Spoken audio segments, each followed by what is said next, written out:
शं वरुणः शन्नो भवत्पर्यमा शन्न इन्द्रो बृहस्पतिः शन्नो विष्णुरुक्रमः ॐ शान्ति शान्ति शान्तिः।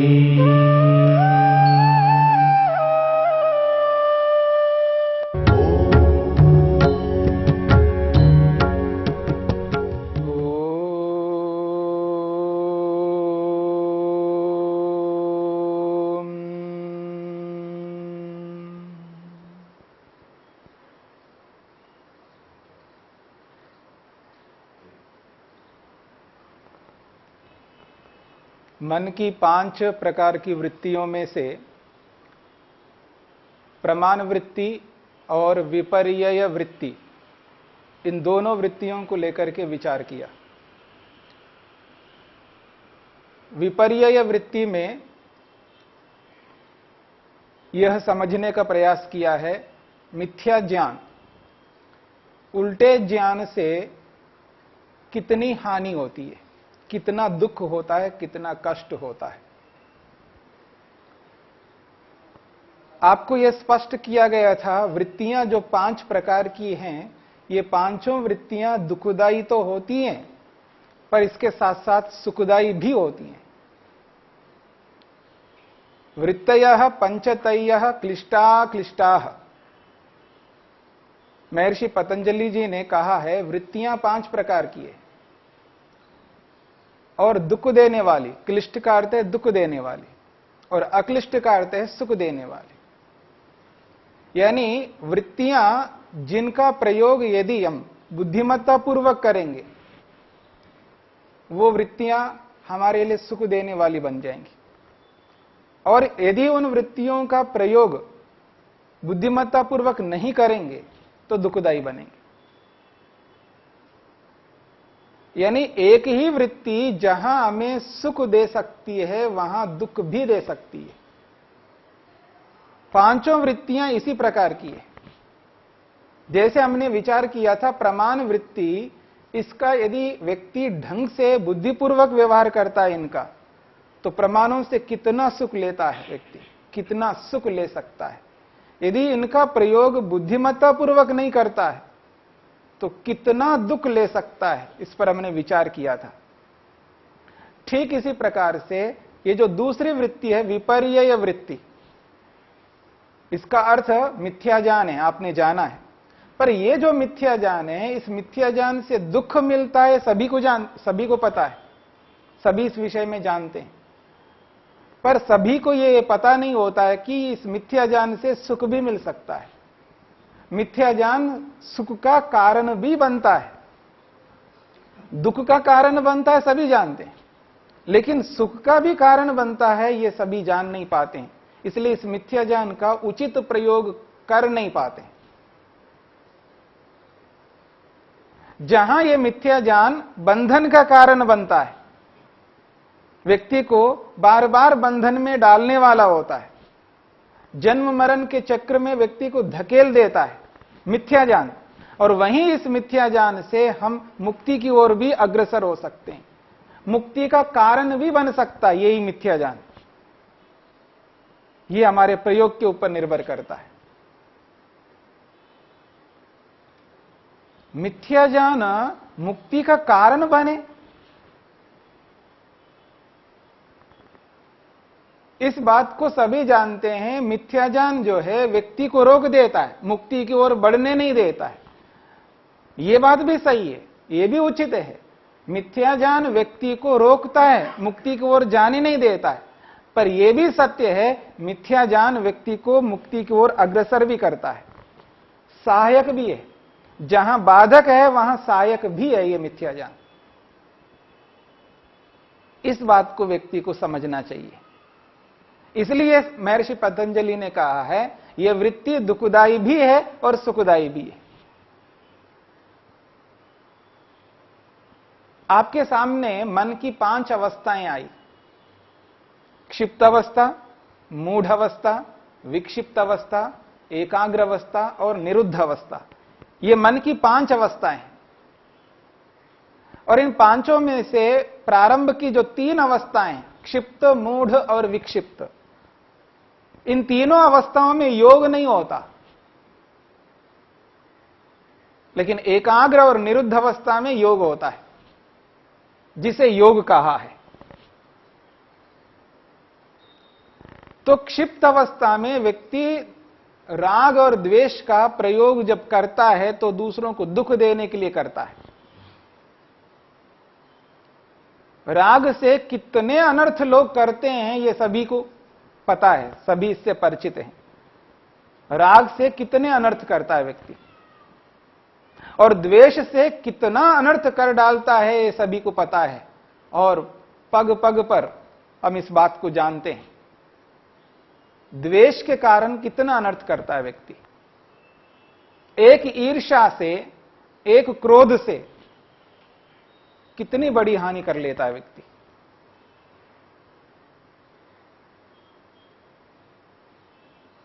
थोड़ा सा आवेश आ गया और किसी को मार डाला, किसी को बर्बाद कर दिया।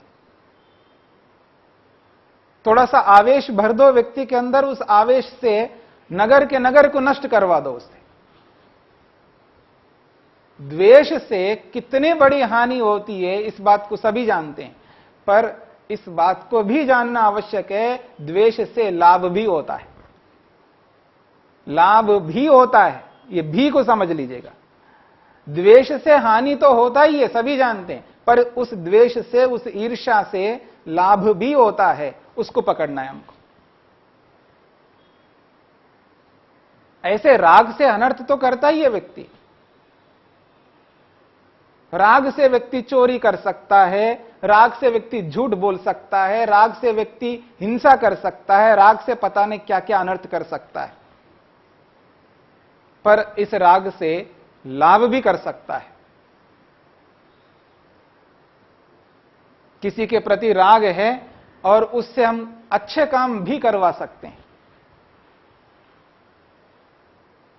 किसी के प्रति राग हो जाए और वो व्यक्ति उस व्यक्ति से अच्छे कर्म करवा सकता है, और अच्छा कर्म करवा करके वो भी उसका फल ले सकता है और करने वाला भी फल ले सकता है। जहां कृत से लाभ मिलता है, स्वयं करने से लाभ मिलता है, और दूसरों को कराने से भी लाभ मिलता है। एक कृत होता है, एक कारित होता है।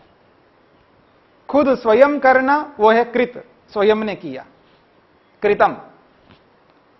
और दूसरा है कारित, दूसरे से करवाना। करवाने से भी हमको सुख मिलता है, उसका फल मिलता है। किया तो सामने वाले ने, लेकिन मैंने करवाया तो उसका फल मेरे को भी मिलेगा, प्रेरणा का भी फल मिलेगा। इसलिए व्यक्ति राग से युक्त होकर के किसी को अच्छा पुण्य कर्म भी करवा सकता है। मैं आपके सामने कुछ उदाहरण देता हूं। मिथ्या ज्ञान से व्यक्ति अच्छे कर्म कैसे करता है।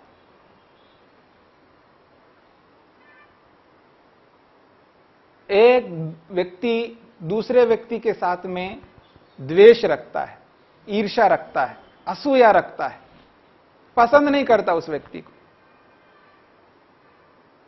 और उसने, सामने वाले ने, जिसके प्रति वो द्वेष करता है, उसने दान की घोषणा कर दी। मैं 1 लाख रुपए अमुक व्यक्ति को देता हूं, अमुक संस्था को देता हूं। अलग अलग संगठन है दुनिया में, अच्छे काम करने वाले हैं, परोपकार करने वाले हैं। उसके मन में आया और उसने उस संस्था को दान दे दिया 1 लाख रुपए। और जो दूसरा व्यक्ति है जिससे वो द्वेष करता है, उसने देखा उसको, अच्छा दिखाऊंगा मैं इसको, 1 लाख रुपए दिया इसने, अब मैं इसको दिखाता हूं, मैं 2 लाख रुपए दूंगा। वो जो द्वेष है उसके प्रति, वो जो ईर्ष्या है उसके प्रति, वो जो आक्रोश है उस व्यक्ति के प्रति, उस द्वेष से, उस ईर्ष्या से वो पुण्य कर्म कर रहा है, दान दे रहा है। उसने 1 लाख रुपए दिया तो ये 2 लाख दे रहा है। जैसे साधारण लोगों में राग द्वेष होता है तो विशेष लोगों में भी राग द्वेष होता है। यानी सामान्य जन जिसको आप कहते हैं उसमें राग द्वेष तो होता ही होता है, और जिनको आप विद्वान कहते हैं उनमें भी राग द्वेष होता है।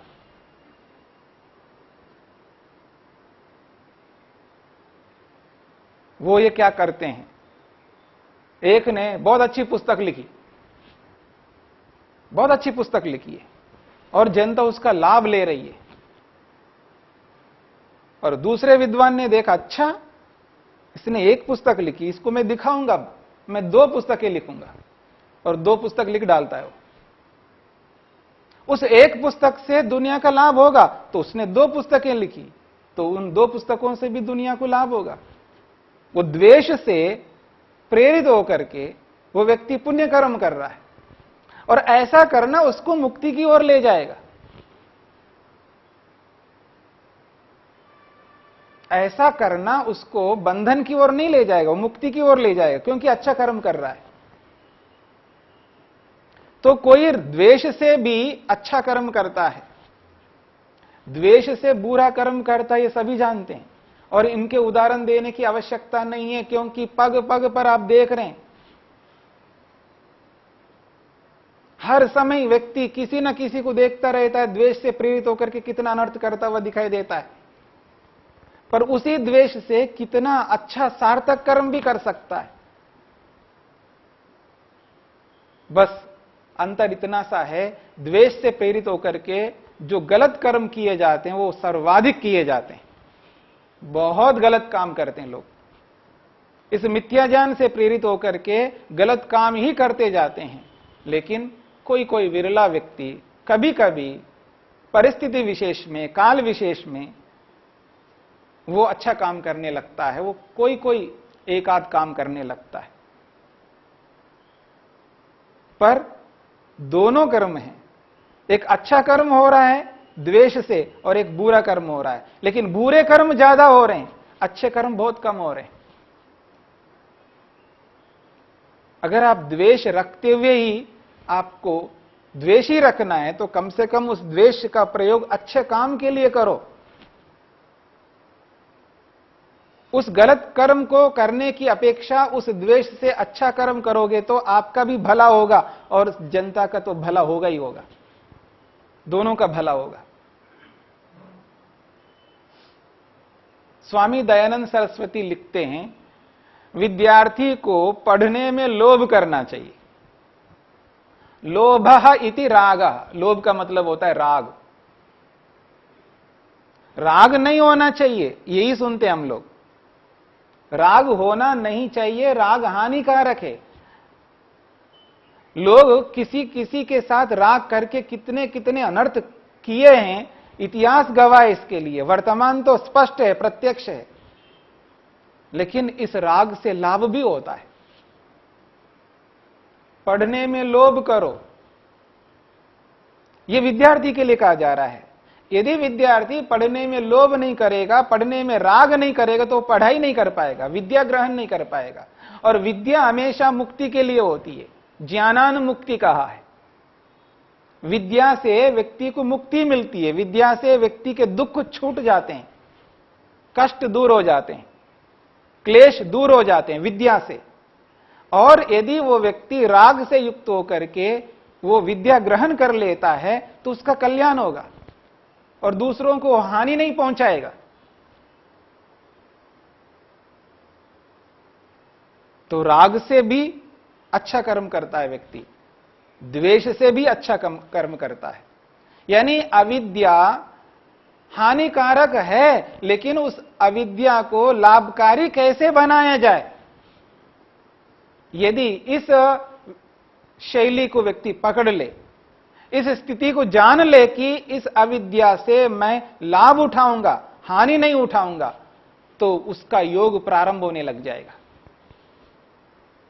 क्योंकि हम लोग 3 अवस्थाओं में ही उत्पन्न होते हैं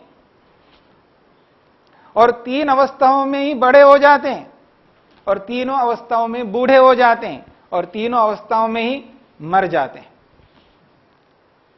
हमारा जो जीवन का जो जीवन की यात्रा है, बहुत लंबी यात्रा। ये पूरी यात्रा में तीनों अवस्थाओं में रह करके हम काम करते हैं। ये तो क्षिप्त अवस्था में रहेंगे, या मूढ़ अवस्था में रहेंगे, या विक्षिप्त अवस्था में रहेंगे। और इन तीनों अवस्थाओं में रह करके हम पाप कर्म बहुत अधिक करते जा रहे हैं, क्योंकि इन तीनों अवस्थाओं में राग द्वेष ये सदा रहते हैं। और इन राग द्वेष के कारण से हम इतने गलत कर्म करते जा रहे हैं, इतने गलत कर्म करते जा रहे हैं, और एक ऐसी स्थिति आ जाएगी, हमारे कर्म पाप अधिक बढ़ जाएंगे। ये जो मनुष्य का शरीर हमको मिला हुआ है, ये दोबारा मिलना मुश्किल हो जाएगा। क्योंकि ये जो शरीर मिला है, ये मुक्ति के लिए, मोक्ष के लिए, अपवर्ग के लिए मिला है, दुखों को दूर करने के लिए मिला है। यदि आत्मा अपने दुखों को दूर कर सकता है, इस मनुष्य शरीर में ही कर सकता है।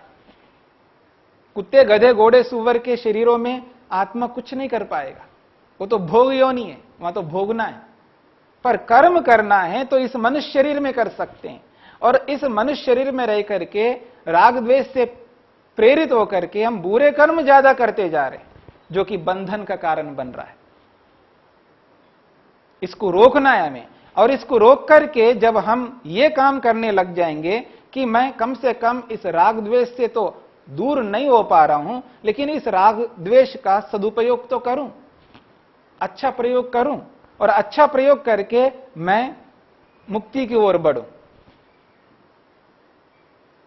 आज स्वामी दयानंद सरस्वती जी को हम स्वामी दयानंद सरस्वती इसलिए मानते हैं क्योंकि उन्होंने अविद्या का उचित प्रयोग करके ऋषि बने, ऋषित्व तक पहुंचे, महापुरुष बने, वेदों को हम तक पहुंचाएं, आर्य समाज की स्थापना की है, आर्यत्व को, श्रेष्ठत्व को इस धरती पर पुनः स्थापित किया है। अगर उन्होंने अविद्या का प्रयोग नहीं किया होता तो वो इस स्थिति तक नहीं पहुंच पाते। चाचा का मृत्यु, चाचा की मृत्यु और बहन की मृत्यु, इन दोनों मृत्युओं ने उनको ईश्वर तक अग्रसर किया है। मिथ्या जाने, मैं नहीं मरना चाहता, मैं नहीं मरना चाहता, मैं ना मरूं। ये जो मैं ना मरूं, ये जो डर उस व्यक्ति को लगा, ये है अभिनिवेश, ये है अविद्या। इस अविद्या से प्रेरित होकर के, इस अभिनिवेश से प्रेरित होकर के वो ईश्वर की ओर अग्रसर हुए। ये जो मिथ्या ज्ञान है कि मैं ना मरूं, मर नहीं सकता, लेकिन उसको डर लग रहा है कि मैं मर जाऊंगा, कभी कभी ऐसा ना हो मैं मर जाऊं, पर मैं मरना नहीं चाहता हूं। लेकिन आत्मा तो मरता ही नहीं, फिर भी उसको लगता है कि कभी मैं मर जाऊंगा तो क्या होगा, पर मैं मरना नहीं चाहता हूं। ये जो डर है, इस डर को अभिनिवेश कहा है, और ये मिथ्या ज्ञान है, जबकि आत्मा मर नहीं सकता। पर इस मिथ्या ज्ञान ने व्यक्ति को कहां तक पहुंचा दिया, ऋषित्व तक पहुंचा दिया। इसलिए इस मिथ्या ज्ञान का सदुपयोग करना, दुरुपयोग करना हमारे हाथ में है। तो राग द्वेष, ये मोह, इनके माध्यम से हम पाप कर्मों को जो करते हुए जा रहे हैं उनको रोकना है और पुण्य कर्मों की ओर बढ़ना है, जिससे कि हम मुक्ति की ओर बढ़ सके, अपवर्ग की ओर बढ़ सके। और ये मिथ्या ज्ञान रूपी वृत्ति, विपर्य वृत्ति हमारे लिए सुखदायी बने, दुखदायी ना बने। इसके लिए हमें मेहनत पुरुषार्थ करना है।